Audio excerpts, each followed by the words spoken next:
નમસ્કાર મિત્રો, સીધું ને સટના એપિસોડમાં આપણી સાથે ટેકનોક્રેટ ડોક્ટર જયનારાયણ વ્યાસ જોડાયા છે. જયનારાયણભાઈ, આપનું સીધું ને સટમાં સ્વાગત છે. જયનારાયણભાઈ નો પરિચય આજે હું ટેકનોક્રેટ તરીકે આપું છું, કારણ કે એ મૂળભૂત રીતે ટેકનોક્રેટ છે. MS યુનિવર્સિટીના પ્રોડક્ટ છે, કલાભવનના પ્રોડક્ટ છે, IIT મુંબઈના પ્રોડક્ટ છે, કારણ કે એમટેક એમણે ત્યાંથી કરેલું છે અને બહુમુખી પ્રતિભા છે. જયનારાયણભાઈ ઇન્સિડેન્ટલી સરકારમાં મંત્રી પણ રહ્યા છે અને નર્મદા યોજના વિશે જયનારાયણભાઈના વિરોધીઓએ પણ કબૂલ કરવું પડે કે નર્મદા યોજના જે રીતે આગળ ધપાવી શકાય છે એને માટે જયનારાયણભાઈ જવાબદાર છે, કારણ કે જયનારાયણભાઈનો અભ્યાસ એ ખૂબ ગહન હોવાને કારણે તથા આંતરરાષ્ટ્રીય સ્તરે કઈ રીતે રજૂઆત થઈ શકે એની વાત એ પ્રભાવીપણે રજૂ કરતા રહ્યા છે. જ્યારે જ્યારે નર્મદા યોજનામાં અવરોધો આવ્યા ત્યારે એ એના તારણહાર બન્યા છે. જો કે એ વખતે એનો યશ સંબંધિતો લેતા રહ્યા છે, પણ બધા જાણે છે. અને મારે ઘેર હમણાં જ એક ઇજનેર આવ્યા હતા, બહુ જાણીતા ઇજનેર હતા. એ પણ કહેતા હતા કે જયનારાયણભાઈ ને કારણે જ નર્મદા યોજના એ આગળ ધપાવી શકાય. અને મને એની પાર્શ્વભૂમિ પણ ખબર હતી, કારણ કે જયનારાયણભાઈનો જાપાનનો પ્રવાસ એની વિગતો હું એમની પાસેથી જાણતો હતો. એટલે પેલા જે ઇજનેર જે વાત કરી રહ્યા હતા એ સાચી વાત હતી. જયનારાયણભાઈ નર્મદા નિગમના મંત્રી પણ રહ્યા, નર્મદા યોજનાના મંત્રી રહ્યા, નર્મદા નિગમના ચેરમેન મેનેજિંગ ડિરેક્ટર પણ રહ્યા અને આખા બોલા છે, સાચા બોલા છે, કારણ કે એ ઉત્તર ગુજરાતના છે, મેહાણાના છે. હમણાં મેહાણામાંથી પાટણ જરા જુદું પડ્યું અને પણ એ સિદ્ધપુરના છે. એટલે અમે એમને આજે વિનંતી કરી અને ટૂંક સમયમાં જ એમણે અમારી વિનંતીનો સ્વીકાર કર્યો, કારણ કે આપણા દર્શકોને સાચી વાત, ટકોરાબંધ વાત કહેનાર વ્યક્તિત્વો હવે છે ને બહુ ઓછા રહ્યા છે. કારણ કે મહદ અંશે સરકારની ચાપલુસી કરનારા વ્યક્તિત્વો અથવા સરકારને શું ગમશે અથવા તો શાસકોને શું ગમશે અને આપણા તરભાણા કઈ રીતે ભરાશે એવી વાતો કરનારા તો ઘણા બધા આપણને મળે છે, પરંતુ જયનારાયણભાઈ એ નક્કર વાત કરનારા છે. અને આજે જે વાત કરવી છે એ કલ્પસર યોજના વિશે વાત કરવી છે. જયનારાયણભાઈ, મારો સીધો સવાલ છે કે માનનીય વડાપ્રધાન નરેન્દ્ર દામોદરદાસ મોદી, આપ એમની સરકારમાં ચેરમેન પણ રહ્યા, મહત્વના વિભાગો પણ આપે સંભાળ્યા છે અને એ અહીંયા ચૂંટણીમાંથી પરવાર્યા અને હવે વિદેશ પ્રવાસે ગયા છે, યુરોપના પ્રવાસે ગયા છે. હવે એમના પ્રવાસ વિશે આપણે જ આજે ચર્ચા કરી ચૂક્યા છીએ, એટલે હવે કંઈ કરવાનો અર્થ નથી. પરંતુ એમણે જાણે કે કલ્પસરને જીવંત કર્યાની વાત અત્યારે વહેતી મુકાઈ છે ને ગોદી મીડિયામાં એની ખૂબ ચર્ચા છે. આમ તો મને જ્યાં સુધી ખબર છે ત્યાં સુધી કલ્પસર યોજનાનું 4 વખત ભૂમિપૂજન થઈ ચૂક્યું છે. નરેન્દ્ર મોદીએ તો ખંભાતના અખાતની વચ્ચે જઈને નારિયેળ ફેંક્યું હતું એવું પણ મને જાણવા મળ્યું છે. પરંતુ આ યોજના કેટલી ફિઝિબલ છે, શક્ય છે કે કેમ? કારણ કે નર્મદા યોજના તો આપણે સફળ બનાવી શક્યા છીએ, પરંતુ એમાં પણ હજુ ઘણી બધી બાબતો કરવાની બાકી છે. પણ આ કલ્પસર યોજના એ 2027ની ચૂંટણી આવી રહી છે ત્યારે નવું એક ગાજર, વધુ એક ભૂમિપૂજન, 5મું ભૂમિપૂજન એનું નિમિત્ત તો નહીં બને ને જયનારાયણભાઈ? હરિભાઈ, કલ્પસર એટલે કલ્પનાનું સરોવર. હવે કલ્પના એ સાચી પડે, ખોટી પણ પડે. હું એક સિવિલ એન્જિનિયર છું. આપે મારો પરિચય આપવામાં ખૂબ ઉદારતા દાખવી. નર્મદા યોજનાના અમલીકરણમાં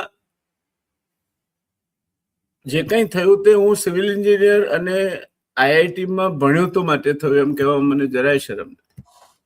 પણ બીજી એક નાની વાત આપના થકી દર્શક મિત્રો સામે મૂકવા માંગુ છું કે આના ટેકનિકલ પાસા અને અમલીકરણ માટે world commission on large dams કરીને એક વૈશ્વિક સંસ્થા છે, એણે મને સુવર્ણ ચંદ્રક આપ્યો છે, ગોલ્ડ મેડલ આપ્યો છે.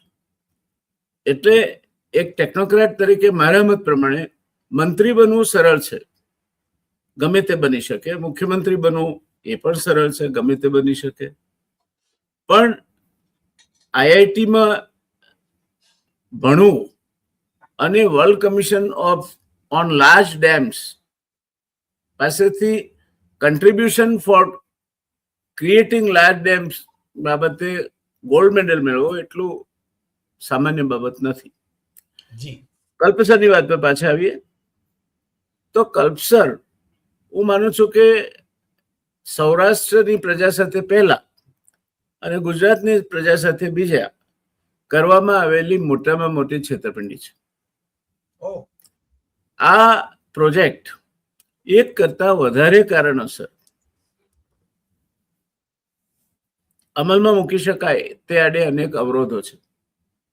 હું ના મૂકી શકાય એમ કહેતો જ નથી. હું હંમેશા એવું કહું છું કે તમે કોઈ એન્જિનિયરને પૂછો કે સાબરમતી નદીની રેતમાંથી સોનું મળે, જવાબ છે હા. પ્રશ્ન છે શું કરવું પડે, કેટલી રેત જોઈએ અને કઈ કિંમતે સોનું પડે. હવે જો એ સોનું તમને 10 ગ્રામના અત્યારે બજારમાં 1.5 લાખ ભાવ ચાલતો હોય અને તમને એ સોનું 1.5 કરોડે પડવાનું હોય તો એ વાયબલ નથી એમ કહી શકાય. કલ્પસરનું કંઈક આવું છે. પહેલી વાત, કલ્પસર 7 નદીઓના પાણી ભેગા કરવાનું છે. હવે નર્મદા યોજનાનું જે પાણી છે તે પાણી તો કમિટ થઈ ચૂક્યું છે. એ પાણી ગુજરાતને 9 મિલિયન એકર મળ્યું છે. 8 મિલિયન એકર સિંચાઈ માટે છે, જેનો સંપૂર્ણપણે ઉપયોગ કરવામાં ગુજરાત નિષ્ફળ ગયું છે. નર્મદા યોજનાની મોટામાં મોટી ગુજરાતની નિષ્ફળતા હોય તો એ પાણી સુધી પહોંચાડ્યા પછી એની નહેરો વિકસાવી અને ઉત્તર ગુજરાતને કચ્છના સૂકા પ્રદેશોને સિંચાઈ આપવામાં ગુજરાત સરકાર નિષ્ફળ ગઈ છે. એ પાણી સિંચાઈ માટે વાપરવામાં નિષ્ફળ ગઈ છે. 1 મિલિયન એકર પાણી વધ્યું, એમાંથી 0.8 મિલિયન એકર પીવાના પાણી માટે છે. અને એમાં હું એમ ચોક્કસ કહીશ કે પ્રમાણમાં ઘણું સારું કામ થયું છે. 18,000 ગામડાને પીવાનું પાણી મળે. આજે સૌરાષ્ટ્રને હિજરત નથી કરવી પડતી, દુષ્કાળ પડે તો એનો ફાળો એ ડ્રિંકિંગ વોટર ઇન્ફ્રાસ્ટ્રક્ચર નિગમ અને પાણી પુરવઠા બોર્ડને જાય છે. અને તેમાં પણ પાણી પુરવઠા બોર્ડમાં કેટલાક કમિટેડ અધિકારીઓ આવી ગયા, બુદ્ધિશાળી અધિકારીઓ આવી ગયા, જેમાંના આર કે ત્રિપાઠીનું એક ગણું છું. એના કમિટમેન્ટને જાય છે. એ બરાબર વપરાય છે. 0.2 મિલિયન એકર પાણી ઉદ્યોગો માટે છે. એમાંથી સરકારે કમિટ કર્યું છે 0.25 મિલિયન એકર થી વધારે. એટલે વધારે ઉદ્યોગોને પાણી આપી દીધું એવું કોઈ કહી શકે, પણ એવું નથી. અત્યારે વપરાશ 0.16 મિલિયન એકર નો છે. અને સરકારે જેમને આપ્યું છે એમને એ શરતે આપ્યું છે કે જે દિવસે કુલ પાણીનો વપરાશ 0.2 મિલિયન એકર પહોંચશે ત્યારે તમે જેટલું વાપરતા હશો તેટલા એ તમારો ઉપયોગ સ્થગિત કરી દેવામાં આવશે. એટલે ત્યાં પણ બરાબર છે. હવે આ નર્મદા યોજનાની વાત થઈ, આપણે કલ્પસરની વાત કરીએ. કલ્પસરમાં પાણી ક્યાંથી આવશે? પહેલો પ્રશ્ન. 7 નદીઓમાંથી પાણી આવશે અને એ 7 નદીઓ, પહેલી વસ્તુ તો બારામાસી નથી, નર્મદા સમેત. હવે નર્મદા પણ બારમાસી નદી રહી નથી. નર્મદામાં પણ એ સુકાય છે ઉનાળામાં અને એનું જે 10,000 ક્યુસેક પાણી રિલીઝ કરવું પડે એ કરી શકાતું નથી, કારણ કે ડેમ ભરેલો રાખવા માંગે છે જેથી સ્ટેચ્યુ ઓફ યુનિટીનો જે ટુરિસ્ટ એટ્રેક્શન છે તે જળવાઈ રહે. એટલે નર્મદા પણ સુકાતી નદી છે. મહી બારામાસી નદી રહી નથી. બાકીની જે છે મેશ્વો છે, વાત્રક છે, સાબરમતી છે, એ તો બારમાસી નદીઓ છે જ નહીં. અને એના ઉપરાંત આ નદીઓ પ્રદૂષિત છે. સાબરમતી નદીનું તમે પાણી, સાબરમતી નદી તમે મહેશભાઈ પંડ્યાને પૂછો, જે વૈશ્વિક કક્ષાના પર્યાવરણ નિષ્ણાત છે, તો દેશની પ્રદૂષિત નદીઓ 10 ગણી હોય તો એમાં બીજા કે ત્રીજા નંબરે સાબરમતી આવતી હશે. એનું પાણી તમે કલ્પસરમાં લઈ જવાના છો. હા, અને એ પાણી પછી તમે સિંચાઈ માટે વાપરવાના છો. એટલે સોર્સ ઓફ વોટર એ પહેલો પ્રશ્નાર્થ, ક્વોલિટી ઓફ વોટર એ બીજો પ્રશ્નાર્થ. ત્યાર પછીની વાત પર આવીએ તો ખંભાતનો અખાત, આપ જાણો છો ખંભાત, સુરત આ બધા એક જમાનામાં બહુ ધમધોકાર ચાલતા બંદરો હતા, પણ એ પૂરાયા કારણ કે ત્યાં નદીઓનો કાંપ ઠલવાયો અને બંદરો પૂરાતા ગયા, દરિયો દૂર જતો ગયો. હવે આને મરીન સોઇલ કહેવાય, આ સેડિમેન્ટરી સોઇલ છે. એના ઉપર પાયો નાખવો સામાન્ય વજન માટે એ પણ બહુ મુશ્કેલ છે. અહીંયા તો ડાયનેમિક લોડ માટે પાયો નાખવાનો છે. આ બંધના ઉપર પુલ થવાનો છે, એના ઉપરથી ટ્રકો આવજા કરશે, એની અંદર ટર્બાઇન આવવાની છે. ખંભાતનો અખાત કચ્છના અખાત પછી બીજા નંબરે છે આ દેશમાં, જ્યાં મોજાની ઊંચાઈ વધારેમાં વધારે હોય. એટલે મોજું આવે ત્યારે એ પાણી ટર્બાઇનના પાંખિયા ફેરવીને અંદર આવે, અને મોજું જાય, ઓટ આવે ત્યારે એ પાણી આ બાજુ ભરાઈ ગયું હોય, એ પાણી પાછું બહાર નીકળે એટલે પાછું ટર્બાઇન ઊંધી દિશામાં ફરે એટલે વીજળી જનરેટ થાય. આ ડાયનેમિક લોડ થયો. આનો પાયો નાખવા માટેની શક્યતાઓ અંગેનું કોઈ જ ખ્યાલ હું નથી માનતો નર્મદાના ઇજનેરો કે કલ્પસર વિભાગના ઇજનેરો કોઈને હોય. મને આઈઆઈટીમાં હતો એ દરમિયાન એક અભ્યાસ કરવાનો મોકો મળેલો. થાણા ક્રીક બ્રિજ સેટલ થતો હતો અને મરીન ક્લેના કારણે સેટલ થતો હતો. મારા પ્રોફેસર એના કન્સલ્ટન્ટ હતા ડોક્ટર કટ્ટી. ત્યારે એમણે કહેલું વાક્ય મને સાઇટ પર હજુ યાદ છે. એમણે કહ્યું હતું કે marine soils are most mischievous soils for foundation conditions. એટલે આખા ડેમનો ખર્ચો કદાચ આ ફાઉન્ડેશનમાં જતો રહે તોય ફાઉન્ડેશન તમને ક્યારે સ્ટેબલ રહે કે ના રહે, કારણ કે ટર્બાઇનો લાગવાની છે. એટલે એમાં તો 0.0000001 મિલીમીટરનો પણ એક્સિયલ ડિફરન્સ આવે તો ટર્બાઇન ડિસ્ટર્બ થઈ જાય. એટલે તમારે એવો ફાઉન્ડેશન જોઈએ કે જેવા સેટલમેન્ટ ઇઝ ઝીરો. આ શક્ય નથી.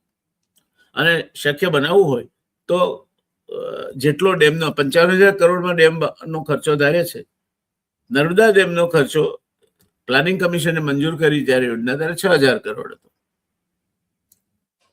અત્યારે કેટલો થયો? તો આ 55,000 કરોડ એ 2 લાખ કરોડે પહોંચશે. 2 લાખ કરોડ ખર્ચ્યા પછી પાણી નથી, એન્જિનિયરિંગની દ્રષ્ટિએ ફિઝિબલ નથી. અત્યાર સુધી તમે રિપોર્ટ્સ જ કર્યા કરો છો. હજુ એ લોકો ફિઝિબિલિટી રિપોર્ટ તો કર્યો જ નથી. ટેકનો ઇકોનોમિક ફિઝિબિલિટી રિપોર્ટ તો કર્યો જ નથી. ડિઝાઇનની વાત એ પછી આવે. ખંભાતના અખાતમાં જે પાયા નાખવાના છે એનું સોઇલ એક્સપ્લોરેશન એના કોઈ ઠેકાણા નથી. આ પરિસ્થિતિમાં આ પ્રોજેક્ટ વિશે વાત કરવી એટલે મને લાગે છે કે જાણી બૂજીને લોકોને ગેરમાર્ગે દોરવા જેવું છે.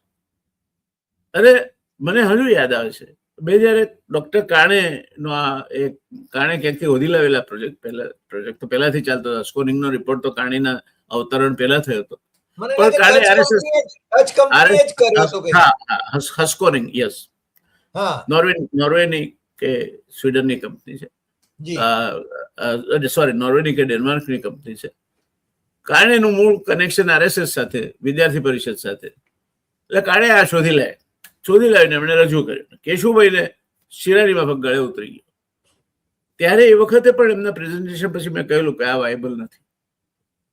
એમાં અનેક વસ્તુઓ છે જેની તમારે તપાસ કરવી પડશે.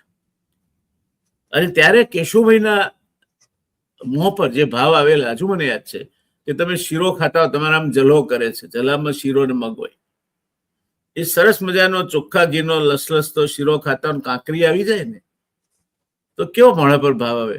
કેશુભાઈના મોઢા પર એવા ભાવ હતા. સૌરાષ્ટ્રના લોકોને પીવાનું પાણી ને સિંચાઈનું પાણી મળે, વર્ષોથી એમની માગણી છે, આપણે આપી શક્યા નથી. સોરી, એમની નકલ કરવાનો કોઈ ઈરાદો નથી. આ ટોનમાં એમણે કહ્યું. ના ના એવી રીતે બોલતા જ હતા, સાચી વાત એટલે છે. આ ટોનમાં મેં કહ્યું, પણ કોઈ સદગત આત્માની ક્યારે પણ ઠેકડી ના ઉડાવે, એટલે એવો કોઈ પણ ઈરાદો નથી.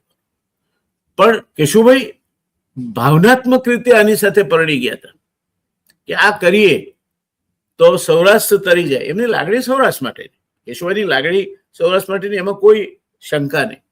Right. સૌરાષ્ટ્રના પાટીદારો માટેની કેશુભાઈની લાગણીમાં કોઈ શંકા નહીં. 8 કિલોમીટરનો કાયદો દૂર થયો, એને સૌથી વધારે અબજોપતિ બનાવ્યા એ તો સૌરાષ્ટ્રના પાટીદારોને બનાવ્યા છે, એમાં કોઈ શંકા નહીં. તો આ કેશુભાઈને પકડાઈ ગયું. મારે શું કરવાનું હતું? મારે કહ્યું કે આના રિપોર્ટ તૈયાર કરાવો. અને ત્યારથી રિપોર્ટ તૈયાર થાય છે, અત્યાર સુધીમાં 3,000 કરોડ રૂપિયા જેટલો ખર્ચો થયો. અને હજુ એક પણ તબક્કો એવો નથી એ રિપોર્ટનો કે જેના પર તમે આમ ડંકાની ચોટ પર કહી શકો કે water availability is assured, water quality is assured, water quantity is assured. પાણી કેટલા જથ્થામાં અને ગુણવત્તાવાળું મળશે કે નહીં, જે પહેલો પ્રશ્નાર્થ ચિહ્ન. પાયો એનું જે થવું જોઈએ ડાયનેમિક લોડ માટે, ટર્બાઇન ફરે એટલે ડાયનેમિક લોડ આવે, એ કોઈને ખબર નથી. અને 2 વખત એનું ખાતમુહૂર્ત થઈ ગયું છે. આ બાજુથી કેશુભાઈએ કર્યું હતું, પેલી હામા છેડે કેશુભાઈ, અમે નરેન્દ્રભાઈ મંડાણ, તે છેડે 2 હામે શું કરવા કર્યું છે ખબર નહીં. વાસ્તવિકતામાં એ હકીકત વધારે લાગે છે કે કેશુભાઈ ને નરેન્દ્રભાઈ કમનસીબે એકબીજાની સામે રહ્યા આગળ જતા, પણ 2 ખાતમુહૂર્ત પણ 2 સામેના છેડેથી કર્યું.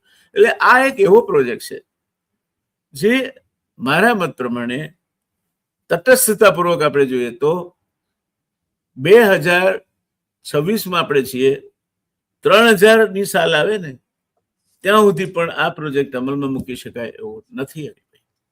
આવી જ વાત મેં દહેજ ઘોઘા ફેરી સર્વિસ માટે કરેલી. મેં કહેલું કે તમે જો 300-400 ટ્રકો લઈ જવાની વાત કરો છો, એ લઈ જવું હોય તો પહેલા તમને એટલો ડ્રાફ્ટ પાણીની ઊંડાઈ મળે છે એ વાણ લઈ જવા માટેની, એ સ્ટીમર લઈ જવા માટેની નથી. કારણ કે ત્યાં પણ પ્રોબ્લેમ છે. ત્યાંથી સુવાલી બંદર સુધી તમે લઈ જાઓ તો તમને આ 2 વખત બાજ ફસાયું, 2 વખત સ્ટીમર ફસાયું છે. એટલે તમે હવે 500 ટ્રકો લઈ જવાના હો, એના વડે 50 લઈને તમે સુરત પહોંચાડી દો અને કહો કે આ તો દહેજ ઘોઘા ફેરી સર્વિસ તો 1 વખત શરૂ થઈને બંધ થઈ. આ બીજો સૌરાષ્ટ્રને કોણીએ ગોળ ચોંટાડવાનો પ્રયોગ જે હજુ સફળ નથી થયો. એટલે સૌરાષ્ટ્રને કોણીએ ગોળ ચોંટાડવાના જે વિવિધ પ્રયોગો થયા, સૌરાષ્ટ્રના પાટીદારોને જે કોણીએ ગોળ ચોંટાડવાના વિવિધ પ્રયોગો થયા, એમાં 2 મુખ્ય પ્રયોગો એ દહેજ ઘોઘા ફેરી સર્વિસ અને કલ્પસર છે. એમાં કહેવાયું એવું કે સુરત અને સૌરાષ્ટ્ર વચ્ચેનું ટ્રક ટ્રાવેલ અંતર 8 કલાક ઘટી જશે. સૌરાષ્ટ્રમાં ખેતીને જે આખો કિનારાનો પ્રદેશ છે જ્યાં સેલિનિટી આવી છે, હવે ત્યાં ખેતીનું પાણી જાય તો પણ એ સેલિનિટી કઈ રીતે જાય સમજાતું નથી મને. હજુ તમે ઘેડ વિસ્તારમાં પાણી ભરાય છે એના પ્રશ્નો ઉકેલી નથી શક્યા, તો આ કઈ રીતે ઉકેલવાના છે? એટલે એક સાવ જેને દુપ્પલ કહેવાય ને એ રીતની ચાલ્યા જ કરે છે. અને સરકારમાં તો શું છે, ખાતું નભે છે. કોઈ 2 આઈએએસ અધિકારી નપતા છે, 2-4 મુખ્ય ઇજનેરો નપતા હશે, એ પાછળ પૈસા વચ્ચે તો એક સર્વજ્ઞ સર્વ સક્ષમ અધિકારી આવી ગયા, ડોક્ટર રાજીવ કુમાર ગુપ્તા. એમના સમયમાં જ મને લાગે છે કે ખાતમુહૂર્ત થયું હતું. એમની બહુખ્યાત ક્ષમતાઓ એની ચર્ચા આપણે નથી કરવી, કારણ કે એ તો આખી પીએચડી ની થીસીસ થાય એટલી છે. એટલે આ પરિસ્થિતિમાં કલ્પસરની ક્યાર સુધી સૌરાષ્ટ્રના લોકો પણ આટલા બધા ભોળા છે? હું તો એવું માનું છું ભાઈ કે હજુ આ પાઇપલાઇનના જે પાઇપલાઇનથી બંધ ભરવાના પ્રોજેક્ટ છે ને એ પણ 10 વર્ષ 15 વર્ષ નકામો થઈ જશે. કારણ કે તમે સતત પાણીનો ફ્લો ચાલુ રાખી શકવાના નથી. તમે રો વોટર લઈ જવાના છો એટલે ટર્બિડ વોટર સૌની યોજનાની વાત કરો છો. હા, એટલે ટર્બિડ વોટર હશે. એ પાણી જયારે ચાલતું નહીં હોય ત્યારે કાંપ ઠરશે ને પાઇપોમાં, એટલે પાઇપો ભરાઈ જશે, પછી એને ક્લીન કરવાનો કોઈ ઉપાય નથી. કરજણના કમાન્ડ એરિયામાં આવો પ્રયોગ પાઇપો થકી ઇરિગેશનનો કરવામાં આવેલો જે સદંતર નિષ્ફળ ગયો છે. તો સૌરાષ્ટ્રના બંધ પાઇપોથી ભરવાનો આ પ્રયોગ કેટલા વર્ષ સુધી ચાલશે? અને પાઇપો થળાઈ જાય, એનો બ્લોકેજ થઈ જાય, જેમ આપણા હાર્ટમાં બ્લોકેજ થાય તો બાયપાસ કરવી પડે. આમાં તો બાયપાસ કરવાનો પણ કોઈ રસ્તો નથી. સાહેબ એમાં તો પાઇપો વાળા કમાઈ શક્યા હોત ને, એટલે પાઇપો વાળા કમાઈ એવું ગયા. કહેવાય છે હરિભાઈ, મને ખબર નથી એટલે હું નહીં જાજી વાત કરું, પણ એક કંપની જે લગભગ કચ્છમાં પોતાનું વાવટા સમેટી લેવાની હતી, એને આ ચમત્કારિક પુરુષ મળ્યા અને આ આખો આઈડિયા વેચાયો. એમાં એક સજ્જન અને ટેકનિકલી ક્વોલિફાઈડ માણસ હતો, શૈલેષ દેસાઈ. હું જયારે નર્મદા નિગમનો ચેરમેન હતો ત્યારે શૈલેષ મારો ટેકનિકલ એડવાઇઝર હતો. એ પછી ઇરિગેશન સેક્રેટરી થયો. તો એક group of IAS officers, they pressurized him to agree for this project. So much so કે શૈલેષ રજા પર ઉતરી ગયો. One of the finest engineers, one of the most honest and transparent civil engineers I've ever seen. અને છેવટે એ રાજીનામું આપીને ઘરે બેસી ગયો. અને પછી આ બધા ભેગા થઈને પાઇપોનું આખું જે જાળું નક્કી. એટલે આ બધા પ્રોજેક્ટ્સ ખાયકીના ઉત્તમ ઉદાહરણો છે. ગુજરાતની પ્રજાને ખાયકીની હવે શરમ રહી નથી. જે રીતે ચારિત્રની શરમ નથી રહી. અત્યારે ચારિત્ર એ કોઈ વિષય જ નથી. એ કોઈના પર પણ ચારિત્ર હનન થાય, બળાત્કાર થાય તો લોકો એને બહુ હળવાશથી લે છે. એ વિષય જ નથી. એમ કરપ્શન એ હવે કોઈ વિષય જ નથી. સાચી વાત. એટલે એ જમાનો ગયો કે જયારે એક મુન્દ્રા અને HM પટેલ એક નાની બાબત માટે એમને રાજીનામું આપવું પડ્યું. અને જયારે લોકસભામાં બુલિયન મર્ચન્ટ એસોસિએશનના પ્રશ્નો પૂછવા માટે ષણમુગમે 5,000 રૂપિયા લાંચ લીધેલી અને જાહેર થયું, કમિટી બની અને Shanmugam was rusticated from the parliament. He offer to resign.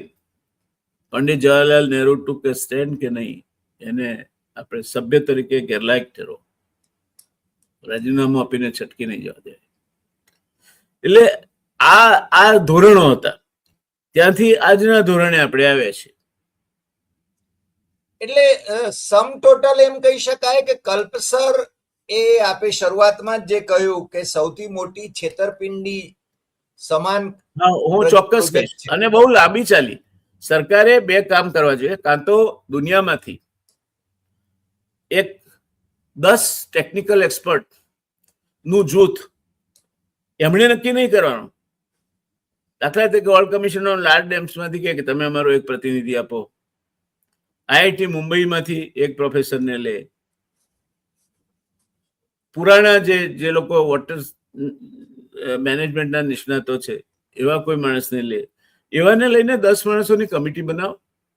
અને આ પ્રોજેક્ટને હવે મને લાગે છે કે સત્ય છે તે સત્ય સ્વીકારવું જ પડશે. અને ક્યાર સુધી તમે લોકોને ચોકલેટો આપશો? આપે આજે જે વાત કરી, આ જ પ્રોજેક્ટ સાથે સંકળાયેલી એક વિભૂતિની સાથે હું આજે વાત કરતો હતો ત્યારે એમણે આપે જે વાત કરી એ જ વાત કરી કે મરીન સોઇલ જે છે, મને લાગે છે એમણે, હું બોલતો ન હોઉં તો 200 કિલોમીટર સુધીની કે 200 મીટર સુધીની વાત કરી કે ત્યાં છે ને તમે ડેમ બાંધી કઈ રીતે શકો. અને બીજું વેલોસિટીની વાત કરી એમણે. વેલોસિટી, તમે જે મોજાઓની વાત કરી, એટલે મેં ડાયનેમિક લોડ કહ્યો. મેં જે ડાયનેમિક લોડ કહ્યો ને, ડાયનેમિક લોડ એ ફાઉન્ડેશન કન્ડિશન માટે ખરાબમાં ખરાબ લોડ છે. અને આમ છતાં માનનીય વડાપ્રધાન, હું એમ હવે નહીં કહું કે આપના પરમ મિત્ર અથવા તો આપ જેમને માર્ગદર્શન કરતા હતા એ પોતે એમ કહે છે પાછા જાહેરમાં, તમારું નામ વટાવે છે. આપણા વડાપ્રધાન આપણે માનનીય તો કહીએ છીએ ને, ખુરશીને આપણે માનનીય કહીએ છીએ. ના, આપણા સન્માનીય વડાપ્રધાન, એમાં કશો જ વાંધો નથી. તો એ છે ને આમ જયારે ચૂંટણી આવે એમ કે છે, ચૂંટણી જયારે નજીકમાં હોય ત્યારે છે ને આ ગાજર લટકાવવાનું કામ એ કરતા હોય છે. આવા બધા ગાજરો એમને બહુ મળી જાય છે. નહીં, ખબર એમને નહીં મળી જાય છે એટલું ખોટું નથી. એમણે એક એવું જાળું તૈયાર કર્યું છે જેમાં મીડિયા આવે, મીડિયામાં મોટા મોટા લેખો છપાશે, ભલભલા ફોરેન નિષ્ણાતો આવશે, એ લોકો અભિપ્રાય આપશે, આપણા લોકો અભિપ્રાય આપશે, અને એકાદો વિશ્વ કક્ષાનો સેમિનાર યોજાશે, અને એ 2029 નો ગાળો કાઢી નખાશે. જી. એટલે આપણે એમાં વડાપ્રધાને દોષ દઈએ છીએ તે મારા મત પ્રમાણે સાવ ખોટું છે. સીધો પ્રિન્સિપલ છે બાયર બી વેર. જો પ્રજાને જ ફૂટી ગયા હોય, જો એમને જ એમની અકલ જો દિવાળે કાઢી હોય, તો એમાં વ્યક્તિનો શું કરવા દોષ દેવાનો? એમણે તો કહ્યું, તમે માનો છો શું કરો? તમને સામાન્ય પ્રશ્ન એ થાય કે 2000 કેશુભાઈ ગયા, એટલે આ કલ્પસર 2000 પહેલાનો પ્રોજેક્ટ છે. 26 વર્ષ થાય. આપણે આગળની સ્કોનિંગનો રિપોર્ટ ક્યારે આવે ને બધું ભૂલી જઈએ. 26 વર્ષમાં 3000 કરોડ ખર્ચાવે છે. શું થયું કલ્પસરમાં? એક ઈંટ નથી લાગી. Right, right. અને સાબરમતીનું પાણી એ દેશની 10 વધારેમાં વધારે પ્રદૂષિત નદીઓમાંની એક નદી છે સાબરમતી. એ તમે એમાં નાખવાના છો. બાકીની નદીઓ સુકાય છે, બારમાસી નથી. તો પાણી લાવશો ક્યાંથી? નર્મદામાંથી લાવશો? જવાબ મળે કે નર્મદામાંથી નાખીશું. નર્મદામાંથી ક્યાંથી લાવશો? જનારાયણભાઈ, રિવરફ્રન્ટ સાબરમતી જે અમદાવાદમાં છે એમાં પણ નર્મદાનું પાણી નાખવામાં આવે છે, અને એ ગંધાય છે પાણી, એટલે બદલવામાં આવે છે, પાછું નર્મદાનું પાણી નાખવામાં આવે છે. અને ક્યારે નાખવામાં આવે? જ્યારે કોઈ વિભૂતિ આવવાની હોય ત્યારે એ ગંધ ન મારે એટલા માટે. એટલે આ છેતરપિંડીનો હોલસેલનો ધંધો ચાલે છે, અને પ્રજા છેતરાય છે તો હું પ્રજાને જવાબદાર ગણું છું. પ્રજા બિચારી શું સમજે? બિચારી બાપડી નહીં, તો એ પ્રજાને, જો પ્રજા બિચારી હોય, જો પ્રજા ઘેટા જ હોય, તો એ વધેરી જવા સિવાય એનો કોઈ અંત ના હોઈ શકે. પ્રજા બિચારી બાપડી લોકશાહીમાં કઈ રીતે થઈ શકે? In A democracy you get the government you deserve. તમે જેને લાયક હોય સરકારો તમને મળે છે. તમે જો આ જ પ્રકારના પ્રતિનિધિઓને ચૂંટી મોકલો, વાંધો નહીં, ચલાવી લો. એક વાર જૂઠું બોલે, 2 વાર બોલે, 10 વાર બોલે, ચલાવી લો. સાચી વાત છે. મને કેશુભાઈએ એમણે ખોટો જ આક્ષેપ મારા માથે ઠોકી માર્યો હતો. મેં એમને કહ્યું હતું કે આપ સાચું નથી કહેતા, અને એમણે કહ્યું કે તમે મને જૂઠો કહ્યો. મેં કહ્યું ના, મારો એવો કહેવાનો કોઈ ઈરાદો નથી. આ મુદ્દા પર કેશુભાઈ જૂઠું આક્ષેપ કરી રહ્યા હતા. મેં મંત્રી પદેથી રાજીનામું આપી દીધું. જસપાલસિંહના કિસ્સામાં આવું થયેલું, એટલે મળીને માફી માંગી લીધી ને બધું ઢંકાઈ ગયેલું. હું પણ મળીને કયો હતો કે ભાઈ તમે આ ખાતું લઈ લો. કા મૂળ તો એમને કોન્ટ્રાક્ટોમાં રસ હતો. એમના જે આજુબાજુનું વર્તુળ હતું એને નર્મદા યોજનાના કોન્ટ્રાક્ટમાં રસ હતો. તો આપણને એમાં રસ નહોતો. જઈને એટલું મારે ખાલી કહેવાની જ જરૂર હતી કે સાહેબ આ ખાતું લઈ લો ને બીજું ગમે તે હળવું ખાતું આપો મને, મારું શું કરો અપમાન કરો. પતી ગયો વાત. પણ નહીં, એ પ્રજામાં ખુમારી નથી. અને જે પ્રજામાં ખુમારી નથી એ પ્રજા એ ઘેટાઓની માફક વધેરાઈ જવા માટે જ સર્જાયેલી છે. અને સૌરાષ્ટ્રમાં કેટલાક સ્થાપિત હિતો છે જેમને આ 8 કિલોમીટરનો કાયદો જવાનો છે ખબર પડી ગઈ હતી વહેલા, અને સુરતમાં મોટા પાયે જમીનો એમણે પોતાની અહીંની જમીનો વેચીને અથવા અધરવાઇઝ કોર્નર કરી લીધી હતી. આજે સૌરાષ્ટ્રમાંથી ગયેલા એક ચોક્કસ કોમના આગેવાનો, એની પાસે વધારેમાં વધારે જમીનો છે સુરતમાં. કેમ? એનું કારણ આ છે. પછી સાહેબનો કોટ 10 કરોડમાં ખરીદાય ને ત્યાં. પણ જયનારાયણભાઈ, આજે આપ અમારી સાથે જોડાયા અને આ કલ્પસર યોજના વિશે 3000 કરોડ રૂપિયા ખર્ચાયા છતાં એક ઈંટ મુકાઈ નથી, અને 1 થી વધુ વખત એનું ખાતમુહૂર્ત થયું છે, અને પ્રજાની સાથે આવી છેતરપિંડી થયા છતાં પ્રજા છે ને, તમે જેમ કહ્યું એમ હું પણ એ બાબત સાથે સંમત છું, વધેરાવા માટેની લાયકાત જ ધરાવે છે ઘેટા બકરાની Yes. જેમ. આજે આટલી વાત, ફરી મળીશું નવા ધન્યવાદ એપિસોડમાં નવા વિષય સાથે. આપનો ખૂબ ખૂબ આભાર. નમસ્કાર. ધન્યવાદ.